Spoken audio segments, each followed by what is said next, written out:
Money. Some have it, some don't. Some have mastered it, but most are still chasing it. You may think of money as just numbers and spreadsheets and math, or an equation that needs to be solved. But the real financial decisions are made far away from calculators, around dinner tables with ego, pride, fear, and personal history. The true nature of money is the dance between the cold arithmetic of a spreadsheet and human nature. When it comes to money, we are complicated creatures, and financial success is not so much about how much you know, but how you behave. This video was inspired by Morgan Housel's amazing book, The Psychology of Money. Let's delve into the strange and human side of money.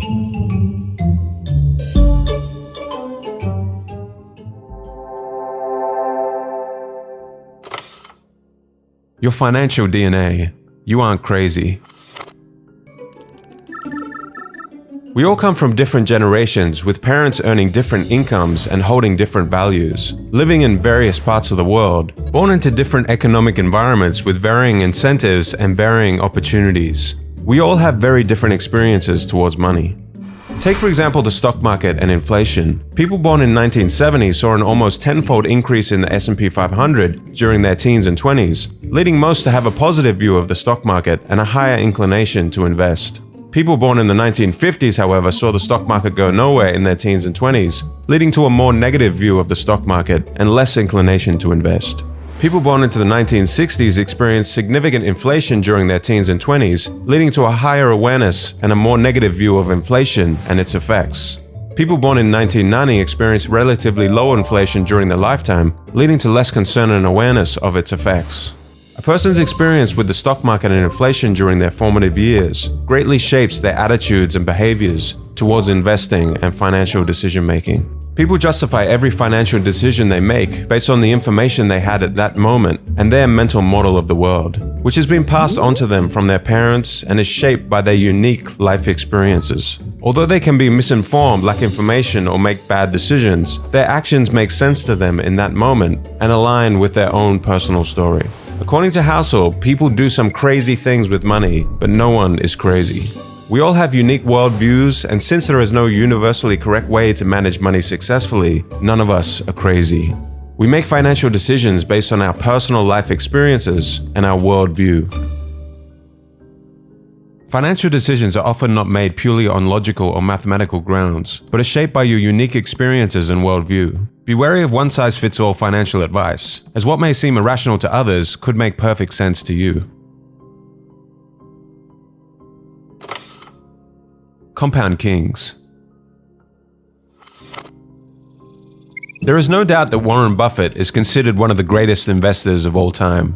What is staggering is that $81.5 billion of Warren Buffett's $84.5 billion net worth was earned after he reached his mid-60s. Housel explains that few pay enough attention to this simplest fact. Buffett's fortune isn't due to just being a good investor, but being a good investor since he was literally a child. As a result of investing from the early age of 10, Buffett was able to harness the power of compounding. So what is compounding in a nutshell? Let's say you invest $1,000 at an interest rate of 8%. Your initial investment would earn you $80 after 1 year. If you compounded your total of $1,080 at 8% interest the next year, you would now earn $86.4. You've earned money on your initial investment as well as the interest you earned on the principal. An investment compounded over time gains interest not only from the original investment, but also from the interest generated on top of the original investment. The counterintuitive nature of compounding makes many of us not realize how extreme the results can be. Warren Buffett began seriously investing at the age of 10 and had a net worth of $1 million by the age of 30. Let's imagine an alternate reality where Warren Buffett behaved more like most young men in their 20s and used a lot of his early income on traveling and a few nice cars. If he started with a net worth of $25,000 at the age of 30 and retired at 60, but continued to generate the amazing returns that he does of around 22% annually, his net worth today would be around $11.9 million, which is 99.9% less than his actual net worth today of $84.5 billion. Warren Buffett's financial success can be attributed to the financial base he built in his early years and his longevity in investing. His skill is investing, but his secret to success is time and the power of compounding. Consider this from another perspective. The richest investor of all time is Warren Buffett. However, in terms of average returns, he is not the greatest. Jim Simons, for instance, is a hedge fund manager who has compounded money at a staggering 66% annually since 1988. a much higher rate than Buffett. The net worth of Simons, however, is $21 billion, which is 75% less than Buffett's. How is this possible? According to Housel, the reason for this is that Simons wasn't able to find his stride in investing until he was 50 years old, effectively giving him less than half as many years to compound as Buffett. Housel estimates that if he had invested over a time frame as long as Buffett, his net worth today would be 63 quintillion, 900 quadrillion, 781 trillion, 780 billion, 748 million, $160,000. It's important not to underestimate the power of compounding. No matter how counterintuitive the results of compounding may seem, they should never be ignored. People often focus on short-term gains, overlooking the long-term impact of compounding. Understanding and leveraging the power of compounding is crucial for long-term financial success. It's not about making quick high returns, but about consistent long-term growth. Pessimism and money.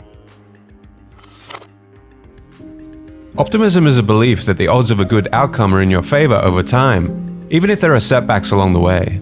But when it comes to money, we all have a bias towards pessimism that we hold dear in our hearts. Looking back, however, things have generally improved over the years. So what is it about pessimism that we are inclined to embrace rather than optimism? The answer is because good things take time and don't happen overnight. Money is a subject that attracts pessimism for a variety of reasons. Let's start with the fact that money matters to all of us. When we hear about something bad happening in the economy, we're more likely to pay attention. For example, a 40% decline in the stock market over 6 months is likely to attract attention immediately and may even attract government intervention.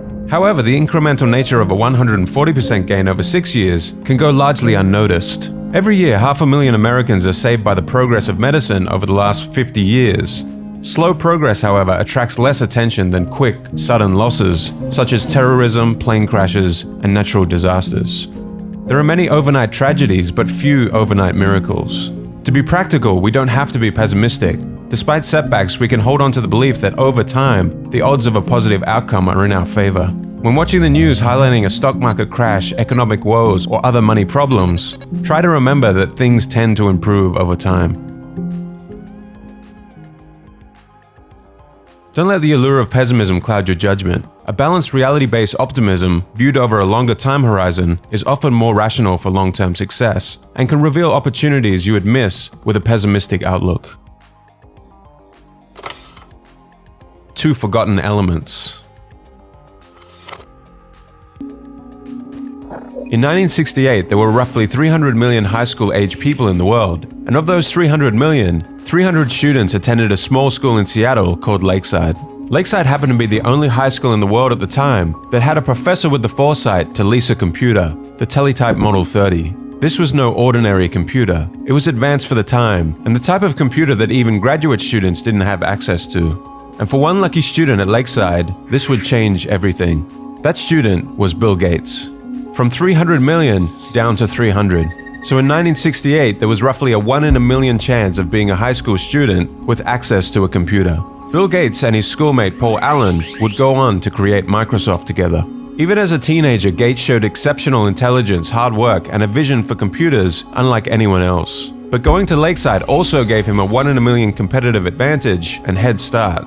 And Gates is not shy about this. In 2005, he said, "If there had been no Lakeside, there would have been no Microsoft." What is not often mentioned in the early Microsoft story was a third member of this gang of high school computer prodigies, Kent Evans. Just as intelligent, just as visionary, Kent could have very well been one of the founders of Microsoft alongside Gates and Allen. However, that would not happen. A mountaineering accident took Kent's life before he graduated high school. The odds of a high school student being killed in a mountaineering accident are around 1 in a million. Just as the extremely rare stroke of luck would propel Bill Gates and Paul Allen to great success, Kent Evans would experience an extremely rare event with an encounter with what Housel calls the close sibling of luck, risk. Luck and risk are like the winds and the waves that determine the course of a sailboat. The sailor can control the rudder and the sails, but ultimately the direction and speed of the boat are influenced by external factors that cannot be fully predicted or controlled. The pursuit of success is full of twists and turns, and the role luck and risk play in shaping our lives is an important perspective to keep in mind. Understanding that success is a complex combination of factors, including both talent and luck, can help us approach our own financial decisions with greater humility and perspective. Be cautious in attributing your own successes or failures solely to your own actions. Acknowledge the roles of luck and risk. When learning from others, try to emulate broad patterns you encounter as opposed to extreme individual examples that often involve a high degree of luck or risk. These extreme cases are not easily replicable. The key to happiness. People want to become wealthier to make themselves happier, but according to Housel, the key to happiness is the ability to do what you want, when you want, with who you want, for as long as you want. The pursuit of material wealth has led to many people working harder and giving up more control over their time, despite being richer than ever before. However, studies show that having control over your life is the most dependable predictor of positive feelings of well-being, more than your salary, house size, or career prestige. Ultimately, controlling your time is the highest dividend money pays. Pursuing money without valuing time is like filling a bucket with a hole in it. No matter how much water you pour in it, it will continue to leak out. Similarly, no matter how much money you accumulate, it won't bring lasting happiness if you don't have control over your time and can't enjoy the fruits of your labor.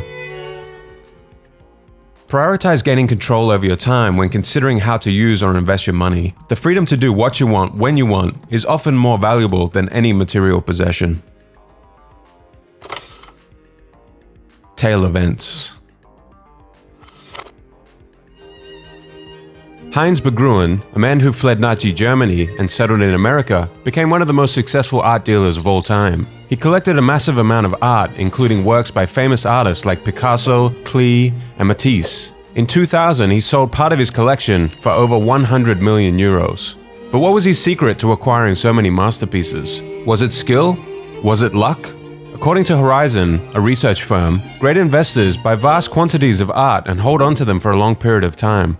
They wait for a few of those paintings to become well known and worth a lot of money, even though most of the paintings they bought were not worth very much. In other words, it's not about being right all the time, but having a diversified portfolio and waiting for just a few winners to emerge. Perhaps 99% of the work someone like Begruen acquired in his life turned out to be of little value. He could be wrong most of the time, but that doesn't particularly matter if the other 1% turns out to be the work of someone like Picasso. These events are known as long tails, when a small number of events can account for the majority of outcomes. The long tails of Begruen's art collection are what led to his ultimate fortune. The story of Begruen teaches us a valuable lesson about investing, and this long tail concept also applies to many aspects of business and investing.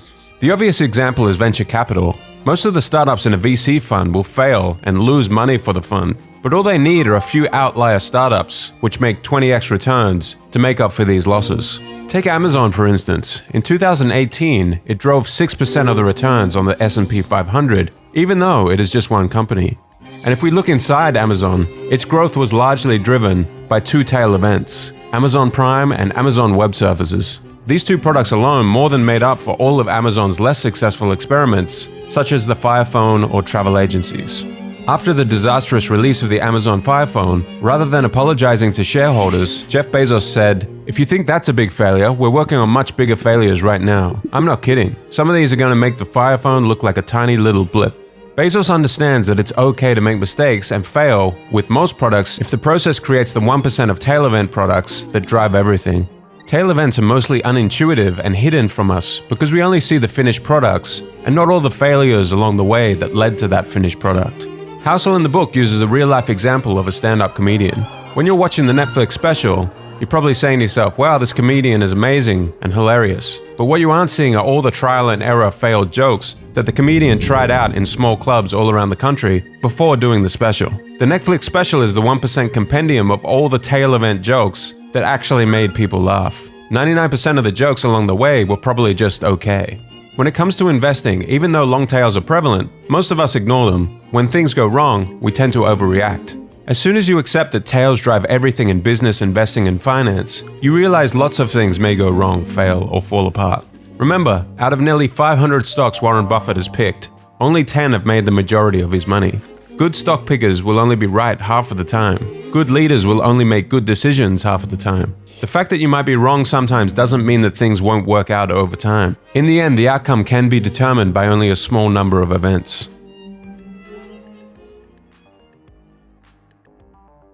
In investing in business, don't sweat frequent failures or average results. Success often hinges on a few major wins or tail events that outweigh your losses.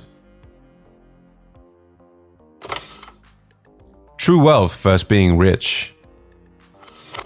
It's so important to understand the difference between being rich and being wealthy. Richness is about your current income and the things that you own, while wealth is about the financial assets that you have yet to spend. True wealth isn't what you see, but what you don't. It's easy to assume that someone driving a Lamborghini is wealthy, but appearances can be deceiving. In reality, many individuals are living beyond their means and relying on debt to fund their flashy lifestyles. Wealth isn't about the cars you drive, the diamond rings, or the homes you own. It's about those financial assets that you have yet to spend. Accumulating wealth takes self-control and restraint. The diamonds, watches, and first-class upgrades that you decline all contribute to your overall wealth. It's easy to find rich role models who spend lavishly, but true wealth is hidden and therefore harder to imitate. We're conditioned to believe that having money means spending money, but the real key to building wealth is to save and invest the money you have. In fact, the only way to be wealthy is to not spend the money that you do have. The next time you see someone driving a fancy car or living in a big house, remember you can't judge wealth by appearances alone. The true key to wealth is self-control, restraint, building assets, and investing in your future. Aim for long-term financial security by accumulating valuable assets. Rather than equating wealth with material possessions like flashy cars and luxury goods, focus on building true wealth, not just the appearance of being rich. The real price. Imagine you're climbing a mountain with the goal of reaching the peak and admiring the amazing view.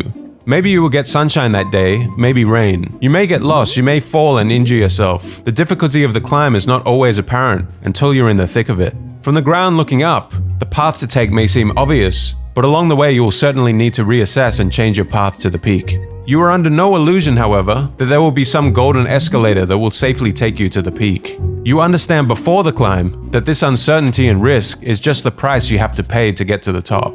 But when it comes to investing in the stock market, many people think they can avoid the uncertainty and risk and get something for nothing. Housel likens the stock market to getting a new car. If you want to get a new car, you have three options. You can buy a new car, buy a used one, or you can steal one. The new car is a higher price, but the reward is greater. Think of the new car like aiming for 12% returns from the stock market. The used car is cheaper, but also comes with less reward. The used car is a much safer investment, but only returns 4% per year. Stealing a car is like trying to get something for nothing. 99% of people would avoid stealing the car because the consequences outweigh the benefits. However, when it comes to the stock market, people seem to be under the impression that they can take option 3 and steal from the market. They try all kinds of tricks and strategies to get good market returns without paying the price, attempting to sell right before the dip or buy before a boom. Consider, for example, wanting to earn an 11% return over 30 years in preparation for your retirement. From 1950 to 2019, the Dow Jones Industrial Average has returned about 11% per year. Over those 69 years, however, of course, there have been many high highs and low lows. For many, the sight of their investment going up and down can be traumatic, so they try to get in and out quickly without paying the price of volatility and uncertainty over the long term, akin to trying to steal the car. The price you must pay is not just about dollars or cents when investing. It's about accepting the emotions that volatility, fear, and risk can bring. Recognizing that successful investing comes with a price is crucial. The price is not immediately obvious, but you have to pay it, just like you would for any other product. The key is to convince yourself that the market's fee is worth it, and it's an admission fee worth paying. There's no guarantee that it will be, but if you see the admission fee as a fine, you'll never enjoy the experience. Be willing to pay the price once you find it. View market volatility as an admission fee for the potential of higher returns, rather than as a fine for doing something wrong. This mindset will help you stick with your investment strategy for longer time periods and during tough times. Hedonic treadmills. Enough. No when enough is enough. Become familiar with the concept of hedonic adaptation or the hedonic treadmill. Every time you hit the goal, you keep moving the goalpost further ahead. You need only look at the demise of Bernie Madoff and Gupta, two men who already had everything and were ultra wealthy, but all the money in the world would never have been enough, both resorting to crime to make even more money. The pursuit of wealth and success without a sense of knowing when enough is is like climbing a never-ending ladder. No matter how high one climbs, there is always another rung to reach for, and the pursuit can become all-consuming, leading to a lack of happiness and fulfillment. Set a stable goal for what enough means to you. Otherwise, rising expectations will keep you perpetually unsatisfied and prone to needless risks.